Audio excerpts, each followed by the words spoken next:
That verse is going to get more interesting as the weeks go on. A video tore me up. Father loses his son to the war, and he can't go to the wake. He can't let it go, the pain. And he finally does. He lifts up his face. There's stuff that's going to tear you up in life. And then if you don't know what to do with it, how to do with it, how to deal with it, you're going to find yourself face down in the mud. And you're never going to be able to lift up your face. You're never going to be in that position where God can use you. So God's got great things for every one of you. God's got a hope and a plan and a dream. But only you can fulfill it. But here's the thing. Satan himself wants to devour you. He wants to wear you down. He wants to discourage you to the place where you even doubt the presence of God. So true. This morning, how are you standing? How are you holding up under the circumstances? And as a wise pastor from Texas once told me, so what in the world are you doing under the circumstances? Aren't you an overcomer? Haven't you been saved out of those circumstances? Has he not lifted you up and put you on a rock? On a high place? Little nursery rhyme I used in a series a long time ago. It said, mirror, mirror on the wall, who's the fairest of them all? And you look in that mirror and you go, ah! You see yourself. You see all the warts. You see the sin. You see the problems. And you want to duck and cover. Romans 8:1 says it this way. Therefore, there is now no condemnation, no adjusting the guilty of the wrong for those who are in Christ Jesus, who live not after the dictates of the flesh, but after the dictates of the Spirit. God has given you liberty. He's set you free. He's bought you with a price.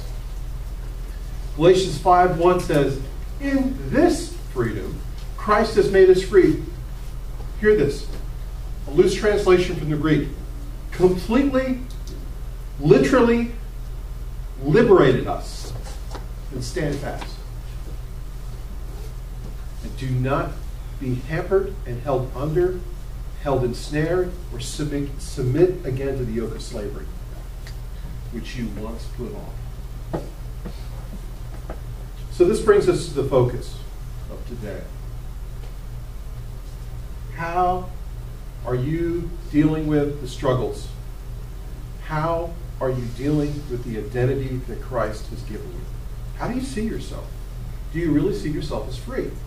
Do you see yourself set at liberty? Or do you still feel that yoke, that weight around your neck that bogs you down? You see, it's all imagery. Satan plays mind games, and we're going to look at that in a bit.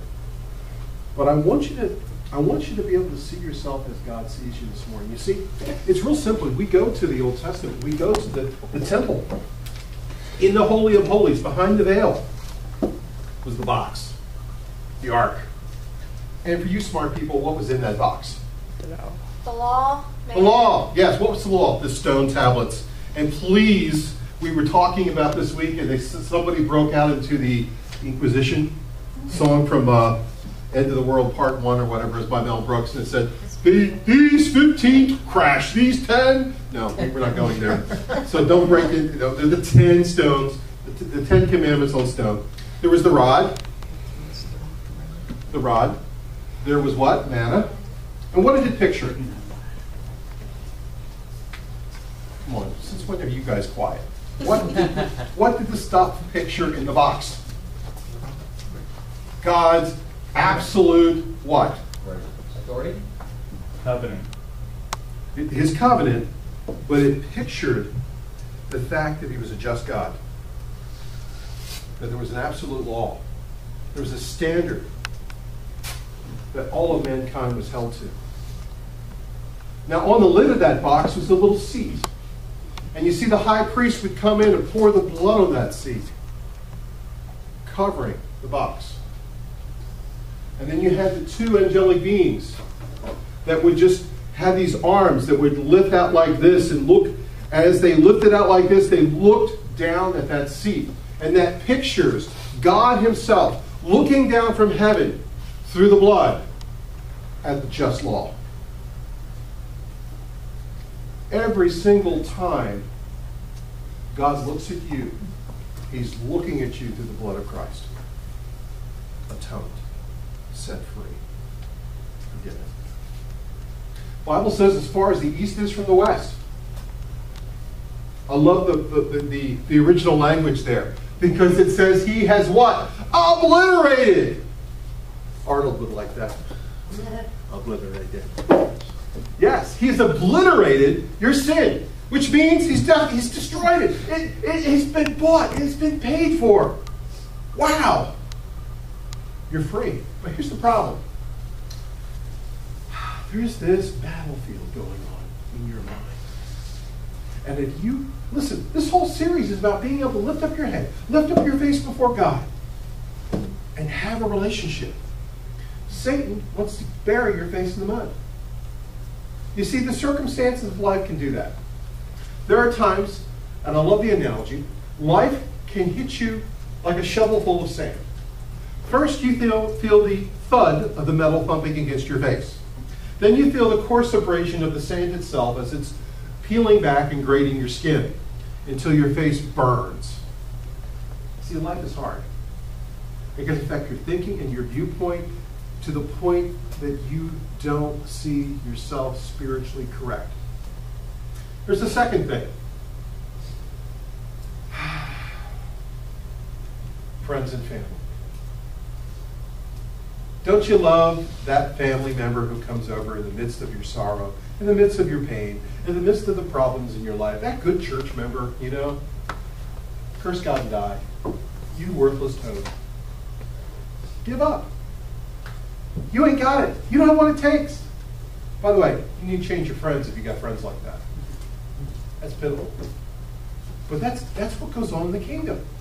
I've had more discouragement from God's people, not specifically you guys, but it is nothing about. I was with a family member recently, and the family member looked at me in the eyes and said, "Are you still serving the poor? Oh, you poor person. Why are you wasting your time serving the poor?" I've had other church leaders look at me and say, why don't you give in? Why are you so bent on serving young people? They'll come when they're ready. You know? You don't have to adapt. You don't have to contextualize truth. You don't have to reach out to a generation. You know, what's always been good is always good. They might not be here now, but by the time they're 40, they'll be in church. If it was God's will. There are times when the shillelagh would like, you know, but I can't do that. I'm a pastor, you know. I can't have road rage because someone might know me.